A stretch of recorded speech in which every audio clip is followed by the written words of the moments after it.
자, 우리 한번 옆에 분들하고 서로 인사하겠습니다. 우리 가정에서 온라인으로 예배하는 성도님들도 우리 가족들과 함께 인사합니다. 우리 함께 힘내십시다. 우리 함께 힘내십시다. 사랑하고 감사하고 축복합니다. 사랑하고 감사하고 축복합니다. 제가 지난 주일 저녁에 행복음악회 말미에 여러분들에게 한 가지 약속을 했죠. 네, 우리 조명환 회장님이 하나님께서 나이 60이 넘어서 MIT 공대에서 블록체인을 공부하게 하신 이유가 뭐였는지 저도 그게 너무 궁금했어요. 간증을 들으면서 아니 뭐 저 나이에 블록체인, 우리가 블록체인은 그러면 제일 먼저 탁 떠오르는 게 뭡니까? 블록체인하고 탁 블록체인이라는 말을 들으면 제일 먼저 딱 떠오르는 게 비트코인이잖아요. 이 비트코인이라는 게 블록체인 기술로 만들어진 거거든요. 그런데 사실은 블록체인 기술이라고 하는 것은 그냥 비트코인은 그 중에 그냥 정말 한 부분인 거고 아주 작은 하나의 가지일 뿐인 거예요. 그러니까 이제 앞으로 4차 산업 시대에 가장 광범위하고 폭넓게 사용되어질 그 기술이 뭐냐? 바로 이 블록체인이라고 하는 기술입니다. 한 가지 쉽게 얘기를 들으면 이런 거예요. 우리가 예전에는 어떤 정보를 저장하기 위해서 과거에는 하드디스크라고 하는 것을 썼어요. 그러다가 지금은 우리가 이제 뭐 USB와 같은 그런 작은 USB를 굉장히 작아졌죠. 이 USB 작은 USB 안에 어마어마한 정보를 그 안에 데이터를 집어넣을 수가 있어요. 그리고 또 클라우드라고 해가지고 뭐 다음이라든지 네이버라든지 이제 그런 그 업체에서 클라우드라고 하는 거를 갖다가 우리에게 제공을 해줘요. 그러면 우리에게 제공되어진 양만큼의 클라우드에다가 내가 원하는 정보를 거기다가 집어넣을 수가 메모를 할 수가 있는 거예요. 메모리를. 근데 이제 이런 것들이 다 좋은데 뭐가 문제냐면 혹시라도 에러가 생겼을 때 아니면 갑자기 회사가 어떤 그 해커들이 들어와 가지고 만약에 뭐 해킹을 당한다든지 그랬을 경우에 우리의 중요한 어떤 자산이라고 할 수 있는 그런 정보들이 사라질 수도 있고 오염될 수도 있는 그런 문제가 발생할 수가 있어요. 그런데 블록체인이라고 하는 이 기술을 이용을 하게 되면요, 우리가 가지고 있는 정보가 절대로 사라질 이유가 없어요. 절대로 그것이 사라지지 않고 또 어떤 기관이 가지고 있는 정보도 사라지질 않아요. 그리고 아무리 세월이 많이 지나도 그것이 뭐 수백 년이 지난다고 할지라도 그런 정보나 그런 자료들이 사라지지 않아요. 그런 것들을 가장 안전하게 보호해 줄 수 있고 가장 안전하게 네트워크를 형성해 주고 그런 것들을 만들어낼 수 있는 기술이 블록체인 기술이라는 거예요. 여러분들 이 정도 얘기를 해줘도 분명히 못 알아들을 거예요. 저도 얘기해 주고 있지만 블록체인에 대해서 저도 이 정도 얘기해 줄 수 있는 거지 뭐 더 자세하게 얘기 들어가면 오늘 설교 못 해요. 그래서 어쨌든 블록체인이라고 하는 건 4차 산업 시대, 앞으로 미래 산업 시대에서 가장 광범위하게 활용되어질 수 있는 어떻게 보면 지금 현재로서는 최첨단 기술이라고 할 수 있어요. 정부도 이 블록체인 기술을 지금 현재 민간에서 하고 있는 블록체인 기술을 넘어서지를 못하기 때문에 뭐 비트코인이라든지 이런 것들을 갖다가 상용화시켜주지 못하는 거예요. 어차피 그렇게 갈 수밖에 없어요. 미래 사회는. 왜? 지금 지폐 거의 안 쓰거든요. 지금 우리가 거의 카드 쓰잖아요. 근데 나중에는 카드보다도 더 안전한 것이 나중에는 이와 같은 블록체인을 기술을 이용한 이런 이제 코인 산업, 다양성을 가지고서 또 안전하면서도 뭐 환율이라든지 이런 것들이 굉장히 저렴하게 아주 보편화되어질 수 있는 어떻게 보면 최첨단 기술이라고 할 수 있는 겁니다. 자, 그런데 그 조명환 회장님도 어쨌든 여러분들이 왜 그것을 공부하게 됐는지는 우리가 들어서 알고 있잖아요. 그 MIT에서 그 홍보하는 메시지가 와가지고 이게 앞으로 세계가 이 블록체인 기술을 가지고서 미래 사회가 이루어진다는데 한번 배워볼까 하는 관심을 가지고 있어서 지원서를 써가지고 넣었다 뺐다 몇 번을 했더니 학교에서 연락이 왔다는 거 아니에요. 당신은 왜 자꾸 넣었다 뺐다 하냐. 그러니까 이거 내가 이거 블록체인이 뭔지 정확하게 모르는 상황에서 내가 이거를 공부를 한다는 게 좀 안 맞는 것 같다. 그랬더니 당신이 핸드폰 쓰냐 안 쓰냐? 핸드폰 쓴다. 근데 당신이 핸드폰 어떻게 만들어지는지 아냐? 나 모른다. 어쨌든 쓰고 있지 않냐? 블록체인도 마찬가지다. 당신이 블록체인이 뭔지는 잘 몰라도, 원리를 잘 몰라도 당신은 이미 지금 블록체인을 쓰고 있는 거다. 이미 그 세상 속에서 살고 있다. 그래서 당신이 와서 이 공부를 하게 되면은 아마도 당신이 지금 하고 있는 일들에 있어서 굉장히 유용하게 될 것이다. 그러니 와서 공부해라 그러더래요. 그래서 그냥 얼떨결에 알았다 그리고 가서 공부를 하게 된 거예요. 근데 사실은 자신이 공부를 하면서도 내가 지금 이 나이에 이거 배워갖고 나중에 뭐 대체 뭐 해서 먹을까 이런 생각을 했다는 거예요. 근데 그 공부를 마치고 한국에 딱 들어왔는데 들어오자마자 월드비전에서 월드비전 회장이 돼달라는 제안이 온 거예요. 그래서 월드비전에 들어가서 이제 막상 일을 딱 시작하려고 하는데 뭐가 터졌어요? 코로나 상황이 딱 터진 거예요. 코로나 상황이 터지니까 사실 월드비전 회장은요 전 세계로 다닙니다. 거의 여기 한국에 있지를 않아요. 절보 그러더라고요. 지금 코로나 때문에 본인이 여기 올 수 있었다고. 그것도 주일날 오전 예배 때 온다는 거는 상상을 할 수 없는 일이래요. 자기가 지금 딱 2번 다른 교회 오전 예배를 가서 자기가 그 집회에 간증을 했는데 우리 교회가 2번째 교회예요. 근데 이제 코로나 상황이 좋아지고 이제 해외를 나가기 시작하면 그때는 자기 전혀 시간이 없답니다. 이제 코로나 기간 때문에 어디 해외를 나가지 못했잖아요.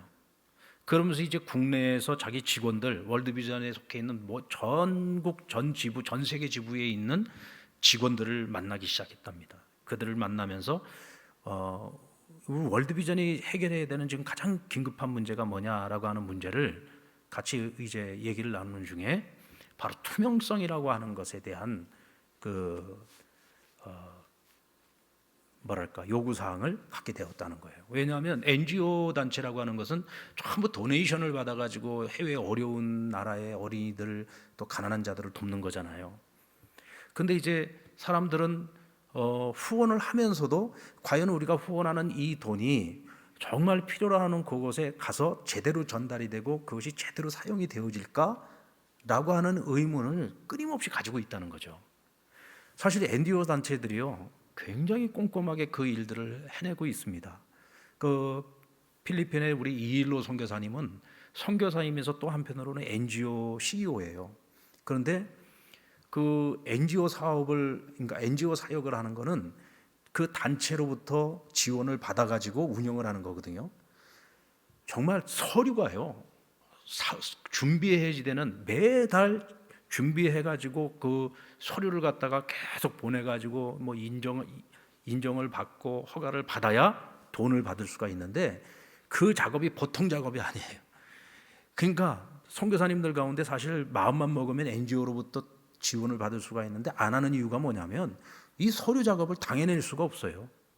그래서 그런 서류 작업을 하기 위해서 직원들이 필요한 건데 선교사가 무슨 수로 그걸 직원을 둬가면서 그걸 다 할 수가 있겠어요.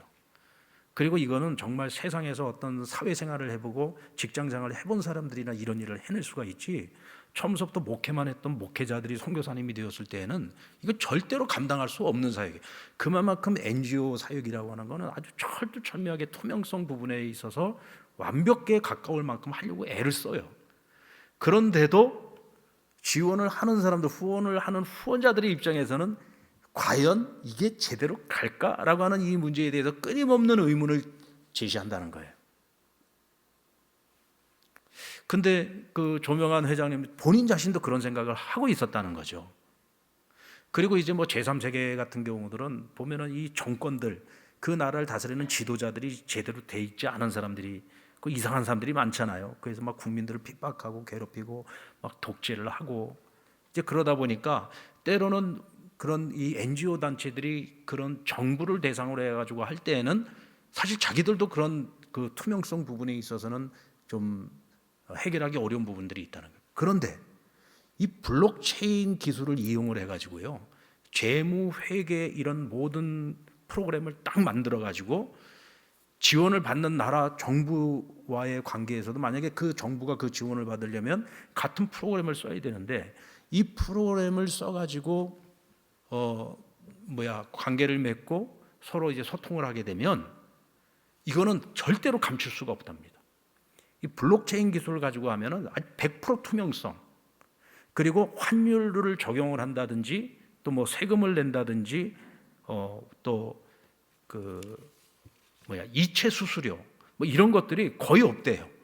그래가지고 오히려 훨씬 더 효과적으로 돈이 전달이 될 수 있는 거죠. 그리고 지금까지의 그 모든 축적된 정보와 그런 것들이 영구 보존이 될 수 있는 그런 장점이 있다는 거예요. 근데 이거를요, 이 프로그램을 만드는데 정부에서 5억을 지원을 받아가지고 지금 이 프로그램을 만들고 있는데 완성 단계랍니다. 이제 얼마 안 있으면 이게 완전히 완성돼서 나오는데, 먼저 그 월드비전에서 이 블록체인 기술을 이용한 프로그램을 활용을 해서 투명성을 더 확실하게 만들고, 그래서 이것이 잘 되어지면 이거 전 세계 NGO 단체들에게 이것을 다 오픈시켜 가지고 전 세계 NGO 단체들이 이 프로그램을 함께 활용할 수 있도록 하겠다라고 하는 그런 포부를 얘기를 하더라고요. 그러면서 하나님께서 자기가 60이 넘어 왜 블록체인을 공부하게 하셨는지 도무지 자기도 이해를 하지 못했는데, 이렇게 이 블록체인을 이용한 이 프로그램을 만드는 이 과정 속에서 하나님이 이때를 위해서 이것을 준비케 하셨구나. 그리고 이런 코로나 상황 속에서 이것을 준비할 수 있는 시간을 자기에게 하나님께서 벌어주시더라는 거예요. 그러면서 이런 것 하나하나가 전부 우연이 아니라 모든 것이 다 하나님의 섭리더라는 것이죠. 여러분 조금 이해가 되십니까? 네. 섭리라고 하는 것은 세상과 우주 만물을 다스리는 하나님의 뜻이에요. 한번 따라볼까요? 세상과 우주 만물을 다스리는 하나님의 뜻.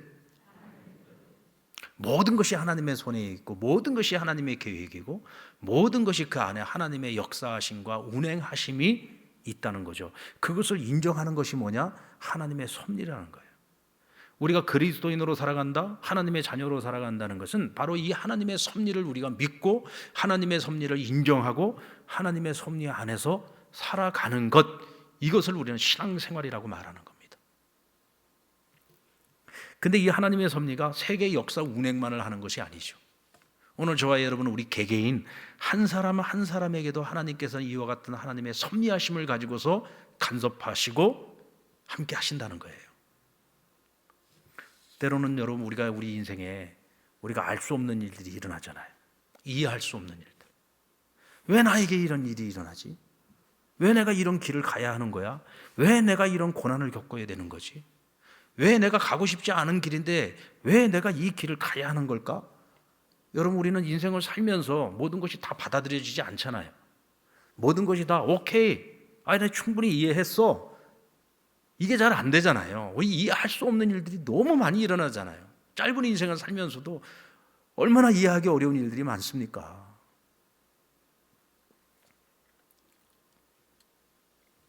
그런데 나중에 시간이 지나고 나서 뒤돌아보면 하나님께서 바로 이런 일들을 이루시기 위해서 나로 하여금 이런 경험을 하게 하셨고, 나로 하여금 이런 배움을 갖게 하셨고, 그래서 하나님이 나로 하여금 이런 고난의 길을 걷게 하셨구나. 내가 원치 않는 길이었는데, 내가 정말 가고 싶지 않은 길이었는데 하나님 나로 하여금 그 길을 걸어가게 하신 이유가 바로 이 일을 위한 것이었구나 라고 그것을 깨닫게 되죠. 그것이 뭐냐? 하나님의 섭리를 깨닫게 되는 것입니다. 이것은 성경에 나오는 수많은 믿음의 사람들의 인생의 여정 속에서 보여지는 하나님의 섭리요, 또 이 땅을 살아가는 우리 그리스도인들이 우리의 삶 속에서 매번 매년마다 매일매일마다 경험하면서 살아가는 하나님의 섭리입니다. 이게 바로 이때를 위함이었구나. 오늘 본문의 말씀은 바사왕 고레스가 바벨론 제국을 무너뜨리고 바벨론을 다스리기 시작한 해에 그가 바벨론 포로로 끌려와 70년을 살아왔던 유대인들에게 포로 귀환을 명령하고 있는 사건을 기록하고 있습니다. 사실 바사왕 고레스는요, 유다 백성들과 아무 관련이 없는 사람입니다. 무슨 피 한 방울 섞이지도 않았어요. 어떤 역사 속에서 무슨 전혀 어떤 연관을 가지고 있었던 사람도 아닙니다. 바벨론에 살고 있던 유대인들은요, 이 바벨론이라고 하는 이 어마어마한 제국이 이렇게 하루아침에 갑자기 무너질 거라고는 누구도 생각을 못했을 거예요. 그런데 이 나라가 망한 겁니다. 그것도 페르시아라고 하는, 당시에 바사라고 하는, 바사메데라고 하는 그리 큰 나라가 아니었어요. 정말 바벨론하고는 비교할 수 없는 나라였습니다. 그리고 페르시아가 바벨론 성을 함락시킬 때요, 무슨 대단히 피를 많이 흘리고 그 성을 함락시킨 게 아닙니다. 사실 이 바벨론 성은요, 이거는 정말 천혜의 요새였습니다. 이거는 세상 어떤 군대가 와도 이건 무너뜨릴 수 없는 그런 성이었어요. 그런데 내부의 첩자에 의해서 왕과 관료 백관들이 전부 다 같이 술을 마시고 파티를 하고 다 술 취해가지고 있을 때 안에서 문을 열어줘가지고 적군이 들어가서 그 성을 점령하고 그렇게 바벨론 제국이 멸망을 하게 된 겁니다. 그러니까 페르시아의 고레스는요, 너무 쉽게 사실 바벨론을 멸망시킨 거예요. 그러니까 나중에 고레스가 그런 고백을 합니다. 하나님께서 내가 세상의 모든 왕들을 다 무너뜨리고 세상의 모든 열국을 하나님 내 손에 주셨다라고 고백을 하죠. 맞습니다. 바벨론도요, 힘으로 싸워가지고 그 성을 얻으려고 했으면 거의 불가능했을 거예요. 하나님께서 주신 거죠. 하나님께서. 단지 성경은 하나님께서 고레스의 마음을 감동시키셨기 때문이다라고 설명을 하고 있습니다.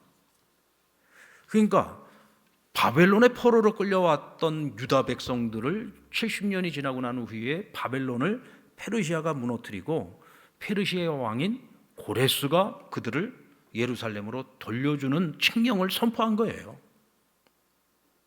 그런데 그 이유가 뭐냐? 하나님이 그 마음을 감동시키셨다.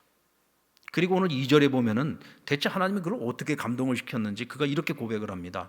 하늘의 하나님 여호와께서 세상 모든 나라를 내게 주셨고 그러므로 이제는 그 여호와 하나님의 성전을 건축해야 된다. 그 무너진 성전을 건축하라고 명령을 합니다. 그럼 누가 이 성전을 건축할 것이냐? 지금 이 땅에 와 있는 하나님의 백성인 유다 백성들이 예루살렘으로 돌아가서 너희의 하나님 그 하나님의 성전을 건축하라는 거예요. 그래서 그들을 돌려보내는 겁니다. 그냥 아무 이유 없이 돌려보내는 게 아니라 하나님의 성전을 재건하기 위해서 유다 백성들을 돌려보내라. 그리고 남아있는 백성 누구에게든지 그들이 어느 곳에 있든지 그곳 사람들이 은과 금과 그 밖의 물건과 짐승을 가지고 그들을 도와줘야 된다. 또 성전 건축에 필요한 모든 예물들을 즐거운 마음으로 바치라고 얘기를 합니다.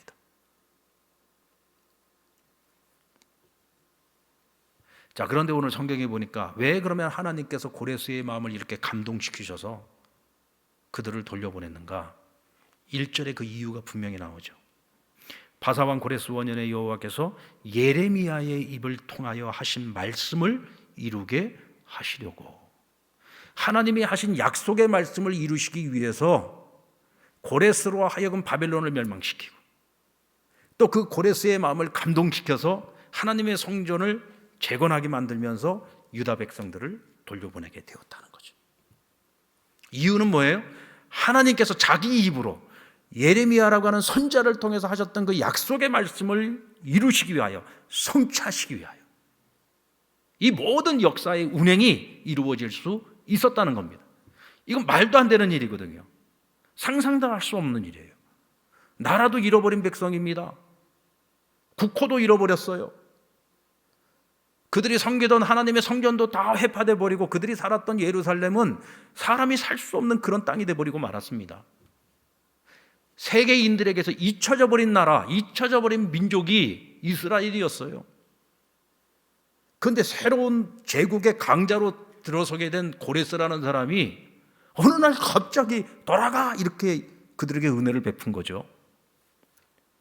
정말 기가 막힌 노릇입니다. 그런데 이 모든 일이 왜 이루어졌느냐? 하나님께서 자기가 한 약속을 지키시기 위해서 이 모든 일을 하셨다는 것입니다. 이것이 바로 하나님의 섭리입니다.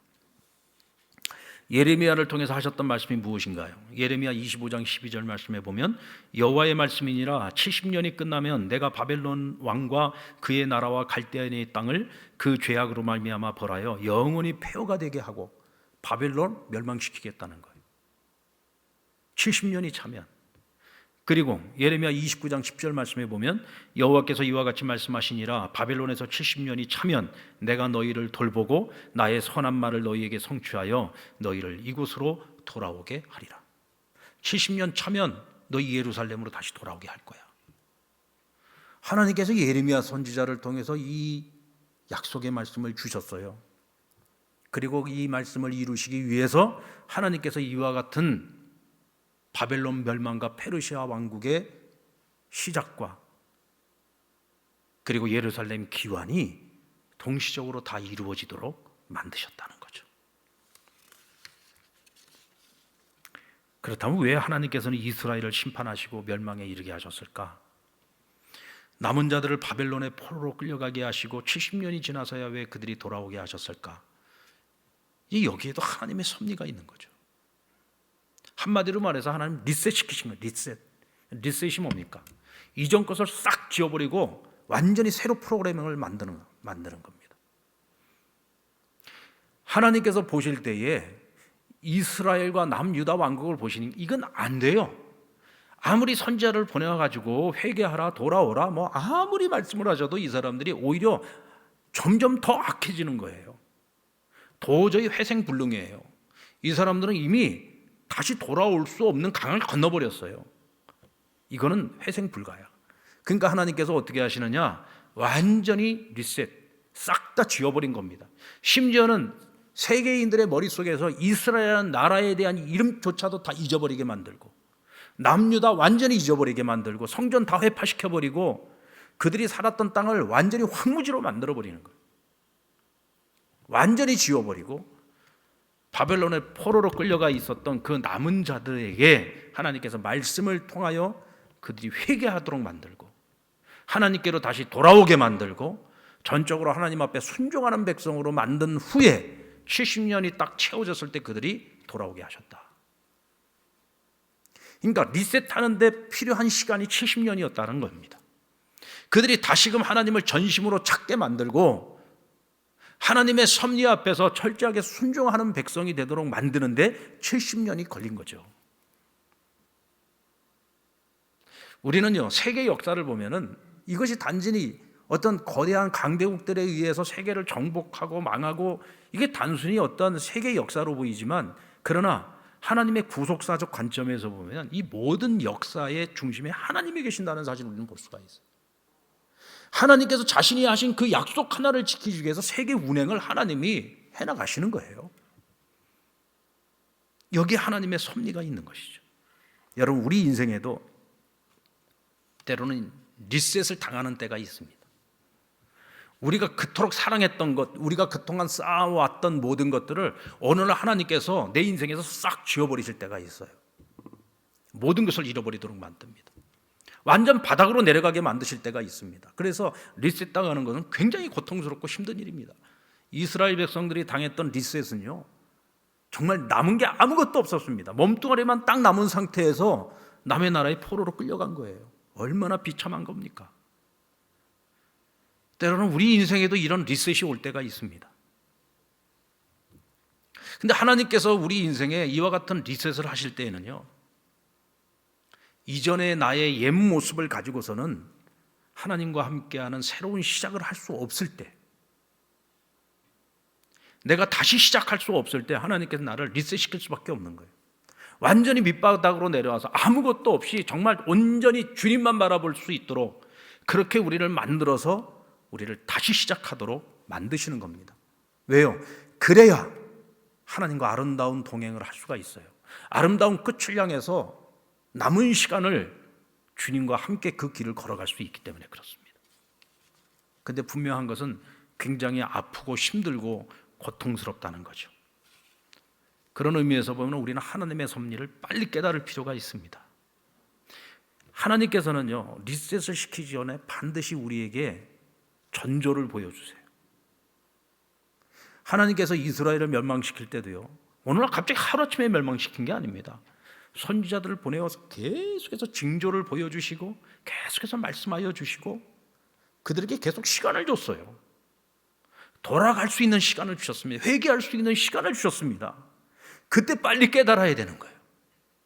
그때 빨리 하나님의 섭리를 깨닫고 빨리 정신 차려서 우리가 하나님께로 돌아올 준비를 우리가 빨리만 할 수 있으면 굳이 우리가 리셋을 당할 필요가 없어요. 하나님의 섭리를 우리가 조금이나 더 빨리 깨닫고 그 섭리를 받아들이고 그 하나님의 섭리 앞에 순종하는 길이 우리가 리셋 당하지 않고 잃어버린 모든 것들을 빨리 회복할 수 있고 다시금 더 선한 길로 나아갈 수 있는 가장 지혜로운 길이고 방법이라는 겁니다. 그런 의미에서 보면 하나님의 섭리를 믿고 그 섭리 아래에 살아가는 인생이 가장 지혜로운 인생이고 복된 인생이라고 할 수 있습니다. 창세기 45장 5절 말씀 우리 같이 한번 읽어볼까요? 시작. 당신들이 나를 이곳에 팔았다고 해서 근심하지 마소서, 한탄하지 마소서. 하나님이 생명을 구원하시려고 나를 당신들보다 먼저 보내셨나이다. 우리가 잘 아는 말씀이에요. 누가 누구에게 한 말씀입니까? 요셉이 자기 형들한테 한 얘기잖아요. 요셉이 애굽의 총리가 됐습니다. 이 형들이 어떤 사람들입니까? 시기 질투심 때문에 사랑하는 동생을 어떻게 했어요? 죽이려고 하다가 미디안 상인들한테 팔아가지고 애굽의 노예로 팔려간 것 아닙니까? 세상에 이런 나쁜 형들이 어디 있어요? 천륜을 어긴 거잖아요. 이 형들은 자기들이 한 짓이 얼마나 끔찍한 죄인지를 알고 있습니다.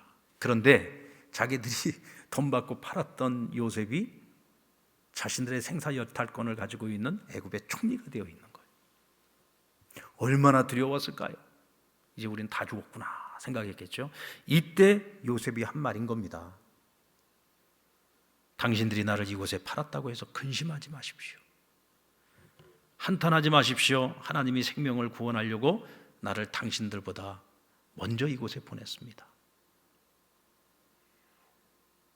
하나님께서 당신들의 손을 이용해서 나를 이곳에 먼저 오게 했다. 그런데 그 이유가 뭐냐? 아버지와 당신들 형제들 그리고 우리 조카들까지 그리고 오랜 기근 속에서 죽어가는 수많은 사람들을 구원하라고 생명을 구하라고 하나님께서 날 이곳에 먼저 보내신 것입니다. 여러분, 사람들은 인생을 살면서 사건을 경험합니다. 우리는 그 사건을 팩트라고 얘기하죠. 팩트. 사건입니다. 있는 그대로의 어떤 하나의 일입니다. 경험입니다. 근데 그것을 어떻게 해석하느냐에 따라서 결과는 완전히 달라질 수 있어요.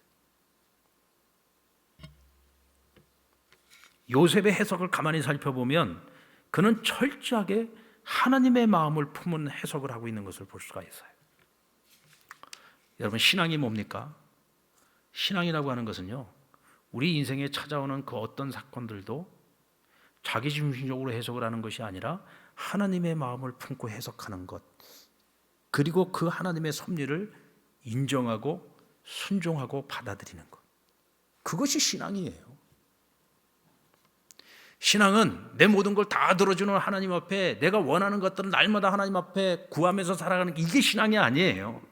나를 향하시는 하나님의 뜻을 인정하고 수용하고 받아들이는 것, 이것이 신앙이에요. 이런 신앙을 갖기 위해서 우리가 먼저 인정해야 되는 하나님의 섭리를 인정해야 되는 거예요. 그래서 내 인생에 찾아오는 기쁜 일이든 슬픈 일이든 형통한 일이든 아니면 때로는 길이 막히고 내가 원치 않는 길로 가게 되든 그 모든 것들을 하나님의 섭리로서 인정하고 받아들이고 묵묵히 그 길을 걸어가고 그 길을 걸어가는 동안에 하나님을 찾으면서 하나님께 부르짖으면서 그 길을 감당해내는 것이 뭐다? 신앙이다. 이걸 우리가 분명히 알아야 됩니다. 그래서 신앙의 사건은 자기중심적으로 해석하는 것이 아니라 철저하게 하나님의 마음을 품고 해석하는 거예요. 해석을 잘해야 되는 겁니다. 그러니까 요셉이 위대한 거는요, 바로 이 해석 능력에 있는 거죠. 철저하게 하나님의 마음을 품고 하나님 중심으로 모든 것을 해석을 해보니 내가 당했던 그 모든 억울한 일들도 하나님의 섭리 속에서 이해가 되는 거예요. 이게 이해가 되는 거예요. 그러니까 그 형제들에 대한 미움보다는 오히려 애틋한 마음이 있는 거죠. 풋풋한 마음이 있는 거예요. 한때는 정말 죽이고 싶도록 미웠지만 그러나 하나님의 마음을 품으면서 그것을 내가 바로 해석하고 이해를 하다 보니 이제는 그 형제들도 내가 다 품을 수 있는 대인배가 될 수 있는 거죠. 큰 마음을 가진 자가 될 수 있었던 겁니다. 조명환 박사님은 지금까지 살아오면서 자기 뜻대로 된 게 하나도 없대요. 여러분들은 어떻습니까? 내 뜻대로 된 것이 더 많습니까? 아니면은 내 뜻대로 안 된 게 더 많습니까? 저도 그 조 박사님하고 얘기하다가 가만히 생각을 해보니까 저도 지금까지 제가 원하는 대로 됐던 것이 별로 없었던 것 같아요. 정말 제 인생의 어떤 길을 걸어감에 있어서 내가 이렇게 해야지라고 계획했던 것들이 오히려 안 될 때가 더 많았고, 근데 나중에 보면은 내가 생각했던 내가 이대로 가야지, 내가 이 길로 가야지 하고 결정했던 것보다 하나님께서는 언제나 훨씬 더 나은 길로, 더 좋은 길로, 더 선한 길로 나를 인도해 주셨어요. 지나고 나서 보면 이때를 위함이었구나라고 뒤늦게 깨닫는 경우가 참 많습니다. 그러면서 제가 인정할 수밖에 없는 것은 내가 어느 길에 서 있든지, 지금 내가 어느 길을 가고 있든지, 이거는 하나님께서 정해놓으신 길을 내가 가고 있는 것이고, 그저 내가 해야 될 일은 이곳에서, 이 자리에서 하나님이 내게 원하시는 일들을 성실하게 최선을 다하고 끝까지 내가 하나님과 동행하면서 그 길을 완주해내는 것, 그것이 내 사명이구나라는 생각을 하게 되죠. 그것은 저만이 아닙니다. 여러분 모두에게 주어진, 우리 항종직으로 재직하는, 또 이번에 이제 임직을 하게 되는 우리 항종직 이제 이번에 임직자들 다 마찬가지입니다. 하나님께서 여러분들을 상랑교회의 임직자로 세우세요. 항종직 분자로 세우세요. 그것은 지금 하나님께서 여러분들에게 정해놓으신 그 길 가운데 지금 여러분들이 서 있는 거예요. 이거는 내가 되고 싶다고 되는 게 아닙니다. 하나님께서 나를 그 길 가운데 세우신 거예요. 그냥 우리가 해야 될 일은 뭐냐면 그 길 가운데서 순종하는 겁니다. 여기 내 뜻이 없어요. 하나님의 뜻 앞에서 순종하면서 하나님의 선한 일들을 우리가 순종하면서 한 걸음 한 걸음 주님과 함께, 또 먼저 하나님께서 세우신 일꾼들과 함께, 또 상랑교회 모든 성도들을 섬기면서 그렇게 그 길을 같이 걸어가는 거예요. 그냥 우리가 할 수 있는 일은 우린 미래를 장담할 수 없어요. 그냥 매 순간순간마다 순종하는 길밖에 없는 겁니다.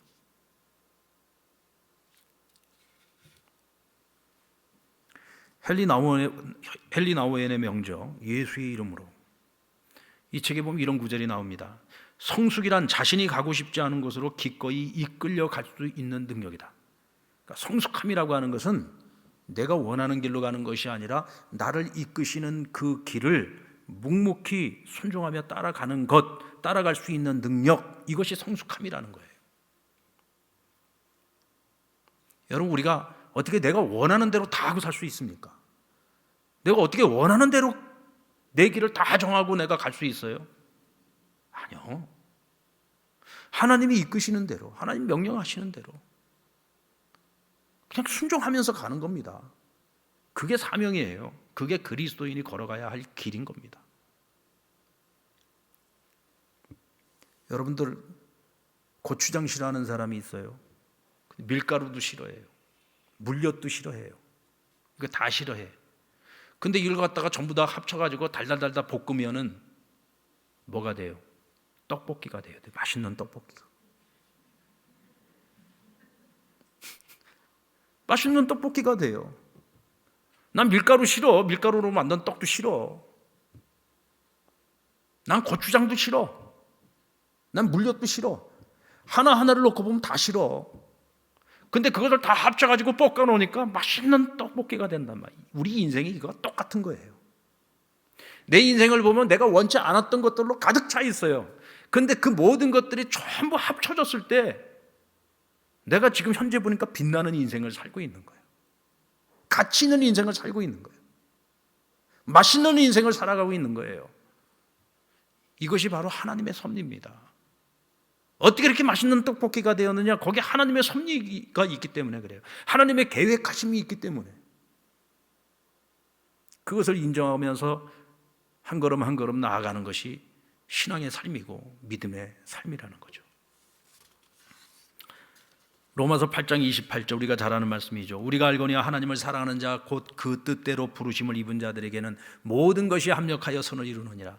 하나님의 섭리를 가장 정확하게 설명해주고 있는 구절이 바로 이 구절입니다. 모든 것이 합력하여 선을 이루도록 만들어주는 것이 하나님의 섭리다. 이것이 하나님의 경륜이다. 그 일을 누가 도우시느냐? 성령님이 도우신다라고 말씀하고 있습니다. 여러분, 우리가 알게 모르게 우리는 이미 지금 이와 같은 하나님의 섭리 속에서 살고 있는 거예요. 오늘의 나라고 하는, 오늘의 이 창조라고 하는 이 존재가 여러분 내가 열심히 노력하면서 살아왔기 때문입니까? 아니요. 하나님께서 이렇게 저렇게 내가 원든 원치 않던 여러 가지 것들을 내 인생에 버무려 가지고 오늘의 내 모습이 있게 하시는 거예요. 또 앞으로 10년 후의 내 모습도 20년 후의 내 모습도 역시 마찬가지입니다. 아마 앞으로도 내가 사는 길이 내 뜻대로 다 되지는 않을 거예요. 어쩌다가 내 뜻대로 되는 게 한두 가지 있으면 이건 진짜 감사한 거죠. 결국은 하나님의 뜻대로, 결국은 하나님의 계획대로 되게 돼 있어요. 그러나 우리가 그 섭리를 인정하고 순종하면서 잘 따라가면 그 끝으로 가는 그 길이 좀 순탄할 거고, 또 자꾸 딴짓하고 어리석은 짓을 하면 그 끝을 향해서 나아가는 내 길이 좀 고달파지고 힘들어질 수 있겠죠. 여러분, 어느 길로 갈 건지는 우리 스스로가 정하는 겁니다. 지금 우리가 살고 있는 이 세상은 하루 지나고 나면은 세상이 날마다 변하고 있어요. 미국의 하버드대 존 커더 교수는 빙산은 녹고 있다라고 하는 그 책에서 지금 이 시대는 절대적으로 안정된 빙산은 없다. 왜? 이미 빙산은 녹고 있으니까. 그 빙산이 녹는 속도도 점점 빨라지고 있기 때문에. 과거의 빙산은요, 여러분, 저 빙산이 녹는다? 이건 상상을 못할 일이었어요. 근데 지금은 빙산이 녹는 게 눈으로 보이잖아요. 여러분, 그만큼 지금 우리가 살고 있는 이 시대가요, 빠르게 변화하고 있다는 얘기입니다. 존 케네스 갤브 레이스라고 하는 분이 명저 불확실성의 시대라고 하는데, 이 불확실성이라는 얘기들 많이 여러분들 듣고 있죠.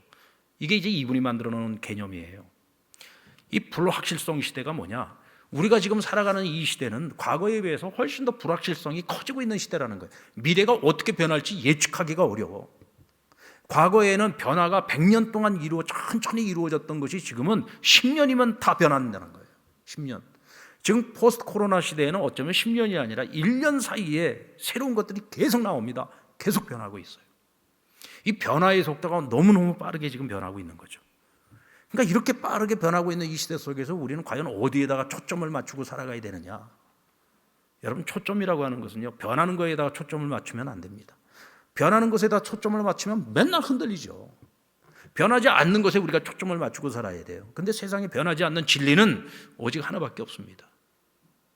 하나님이 절대 진리요. 하나님의 말씀이 절대 진리입니다. 요셉은 하나님께 자신의 절대 진리를 딱 세우고 산 거예요. 자기 기준을 세우고 산 거예요. 자신의 초점을 하나님께 딱 맞추고 산 겁니다.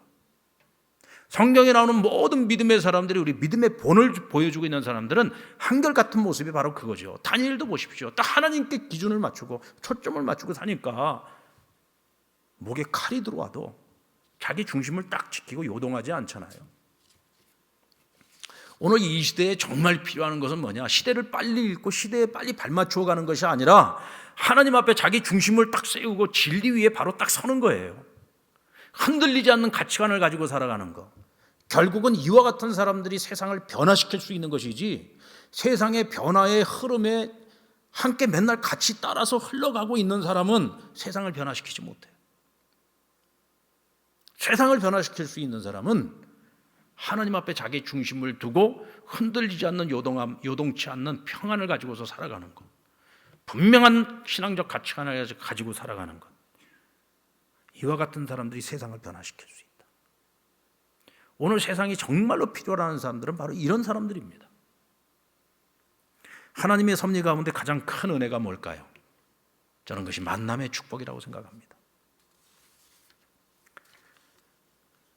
바벨론에서 포로로 지낸 이스라엘, 70년 만에 고레스라는 사람을 만났어요.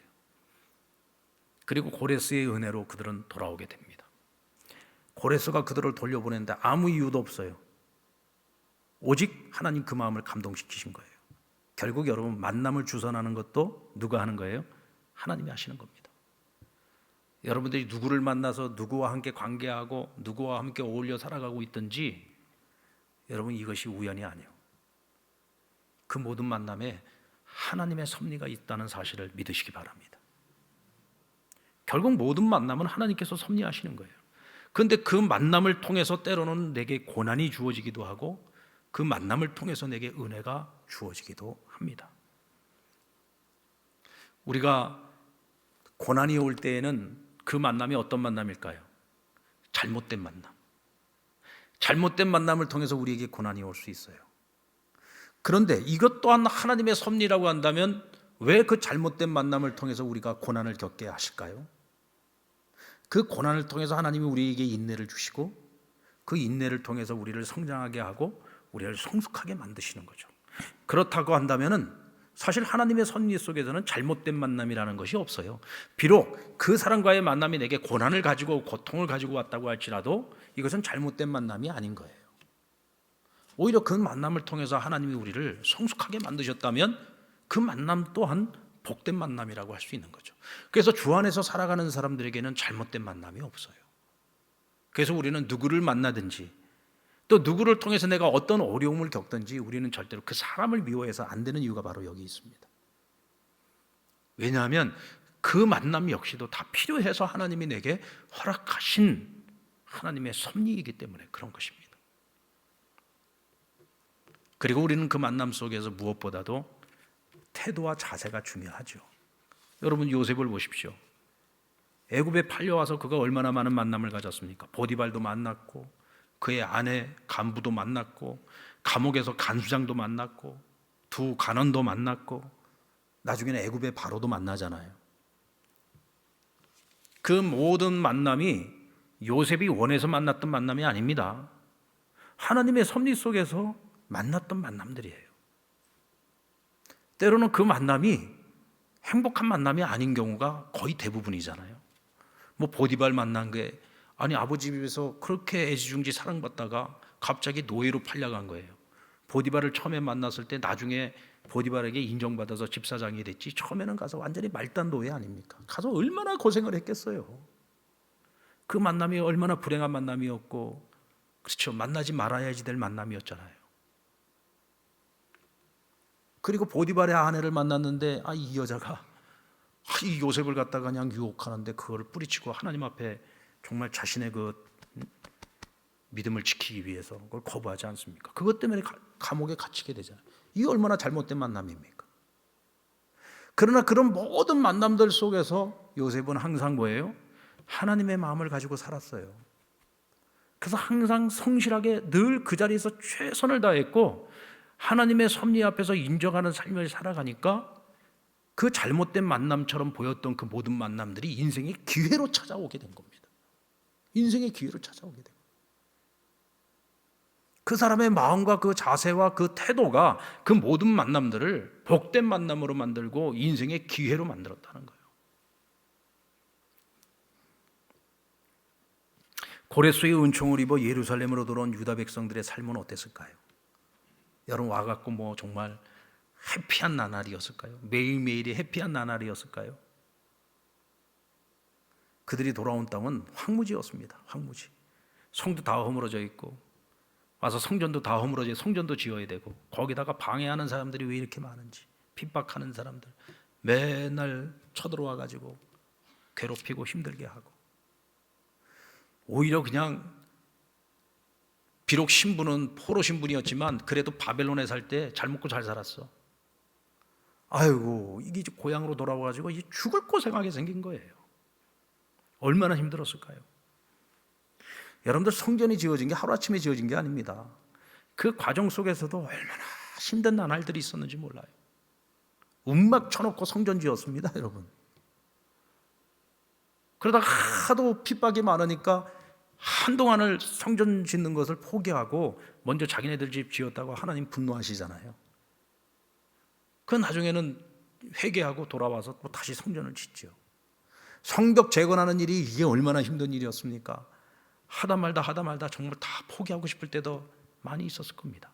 그런데 참 감사하게도 하나님께서 느헤미야와 같은 뛰어난 행정 지도자를 세우시고 에스라와 같은 말씀의 종을 세우시고 또 스룹바벨과 같은 그런 행정관을 세워서 하나님께서 그와 같은 뛰어난 지도자들을 세워가지고 백성들의 마음을 만지고 그들을 영적으로 회복시키고 그렇게 해서 그들을 위로하고 격려하면서 성전도 재건을 시키고 또 성벽도 재건을 하면서 새로운 이스라엘을 만들어내고 정말 하나님이 원했던 하나님의 백성다운 백성들로 하나님 만들어서 그들이 하나님 앞에 드려지는 그 예배를 하나님이 기뻐 받으시지 않습니까?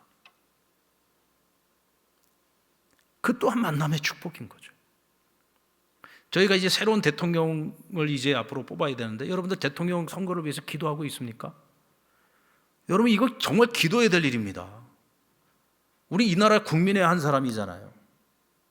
그리고 하나님께서 이 나라를 사랑해 주실 우리 날마다 기도하고 있는데 지도자를 위한 기도를 안 하고 있으면 안 되죠.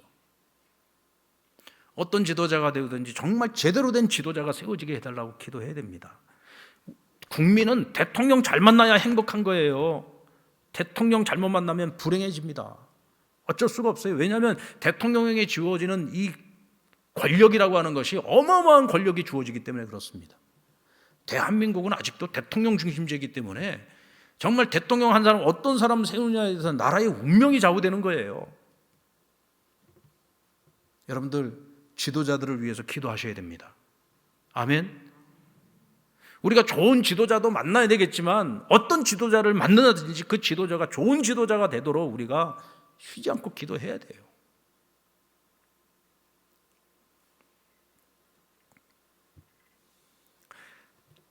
하나님께서는 고레스는 고레스의 역할로, 에스라는 에스라의 역할, 느헤미야는 느헤미야대로 각각의 준비된 지도자들을 통해서 그들의 마음을 하나님 중심으로 모두 하나님의 선한 계획을 이루게 하신 겁니다.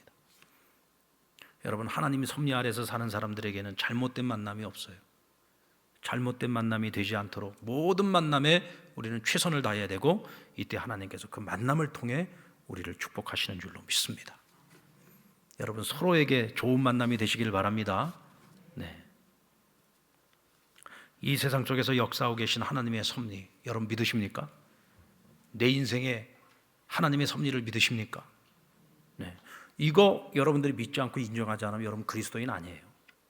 여러분들 하나님의 자녀라고 할 수 없어요. 이것을 인정하고 살아가는 것이 하나님을 믿는 신앙이에요. 교회를 향한 나를 향한 하나님의 섭리를 믿고 우리는 인정하면서 현재 내게 주어진 삶을 받아들이고 그 삶 속에서 절대 가치인 하나님의 손을 놓지 말고 아무리 변화가 극심한 시대를 살아도 하나님 중심으로 우리는 우리의 삶을 살아내야 됩니다.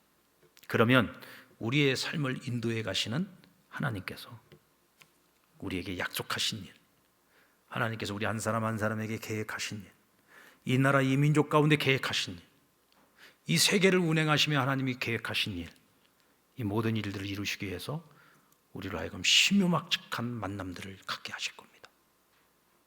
이때 저와 여러분의 삶은 하나님의 섭리 가운데 하나님의 계획하신 그 끝을 향해서 주님과 함께 즐거운 동행을 하게 될 겁니다.